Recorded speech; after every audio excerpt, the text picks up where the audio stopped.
Olá, bem-vindo à sua aula número 74 de programação em Python. Nessa aula, a gente vai falar sobre os statements del e is. Então, del, ele vem do inglês delete, que vem do português deletar ou apagar, certo? Então, quando você usar statement del, é como se você usasse o delete do seu teclado. Como assim? Vamos supor que eu pegue e crie uma variável x e atribuo o valor de 10. Se eu procurar o valor de x dentro do meu idle, ele vai identificar como sendo 10. Se eu usar o meu x para fazer qualquer operação que seja, o meu idle sabe que o x está armazenando o valor 10. Agora, se eu pegar e deletar x, del x, e aí pedir novamente o valor de x, o meu idle vai dizer que o x não está definido. Por quê? Porque eu deletei a variável x. Ou seja, ele não sabe mais qual que é o valor de x, porque ele liberou a memória que x havia armazenado. Então, o que acontece? Para representar o valor de 10, ele teria que armazenar pelo menos 3 bits de memória. Então, 3 bits de memória foram reservados para o meu shell, para o meu Python shell. Daí, quando eu deletei o x, esses 3 bits que haviam sido armazenados foram liberados novamente para o meu computador. Então o statement del ele pode ser muito útil do ponto de vista de manejamento de memória e pode tornar os seus programas muito mais eficientes. Além de poder deletar variáveis, eu também posso deletar índices de uma lista, por exemplo. Se eu criasse a lista 1, 2, 3... e pegasse e dasse del L2, se você olhasse para sua lista, você vai ver que o elemento na posição 2 foi removido da minha lista. E é basicamente isso que o remove e o pop, os métodos da minha lista, é o que eles fazem. Eles deletam a referência a um determinado valor da minha lista.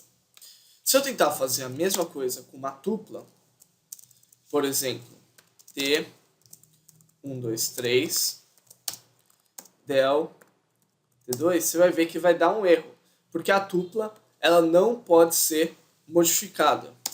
A mesma coisa vale para uma string.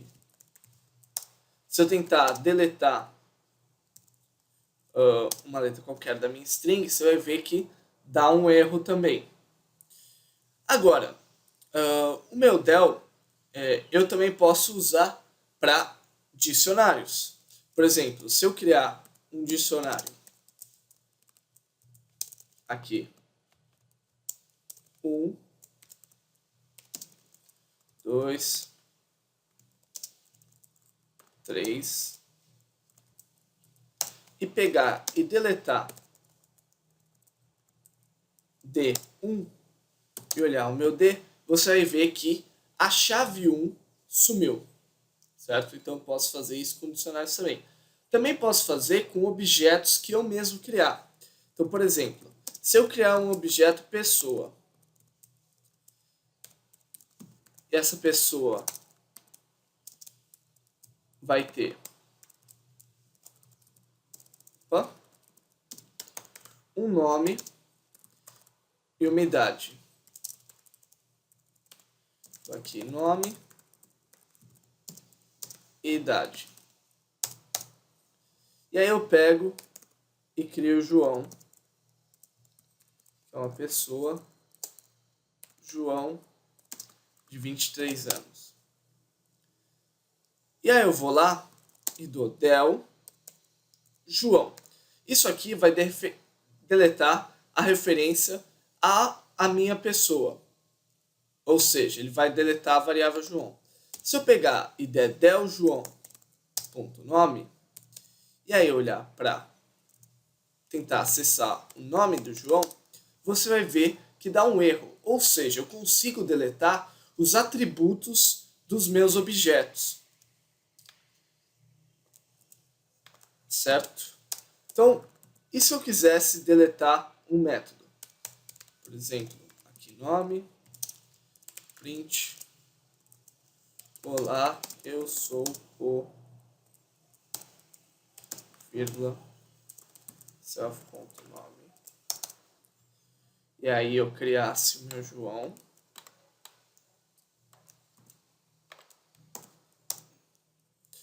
E tentasse deletar. Opa, eu criei um erro aqui. Não posso ter um método que tem o mesmo nome da minha variável. Se eu tentasse deletar agora o meu método, opa,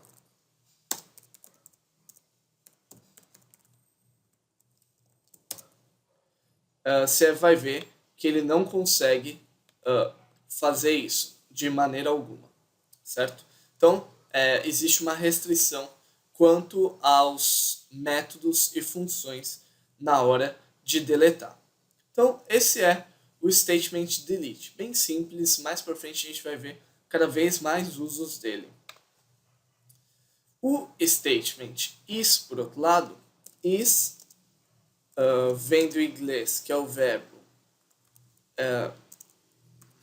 estar, não é bem estar, é perguntar se ele é alguma coisa. Então, is vem do perguntar se algo é alguma coisa. Então, por exemplo, se eu tiver uma lista 1, 2, 3 e perguntar para o Python se a lista 1, 2, 3 é igual à lista 1, 2, 3, o Python vai dizer que é. Agora, se eu perguntar para o Python se a lista 1, 2, 3 é a lista 1, 2, 3, ele vai dizer que não é. Então, para que serve o statement is? Statement is, ele é um tipo de comparação entre objetos, mas ele é uma comparação entre objetos um pouco mais profunda. Enquanto que a comparação igual, se o meu objeto tiver definido aquele método especial e que vai fazer uma comparações entre os valores das minhas listas, o método is, ele vai fazer uma comparação mais entre os IDs das minhas listas, certo? Então, como aqui eu criei duas listas distintas, portanto, possuem endereços de memória distintos, portanto, possuem IDs distintos, esses são objetos distintos. Logo, a minha comparação usando o is vai dar que é falso. Se, por outro lado, eu criasse um L que fosse 1, 2, 3 e criasse um L2 que fosse igual a L e perguntasse se o L é o L2, nesse caso, ele diria que é verdadeiro. Então é isso. Eu só queria mostrar esses dois statements. Bem simples, nas próximas aulas a gente vai ver algumas aplicações práticas deles. Então é isso, essa foi a aula de hoje. Espero vocês na próxima aula.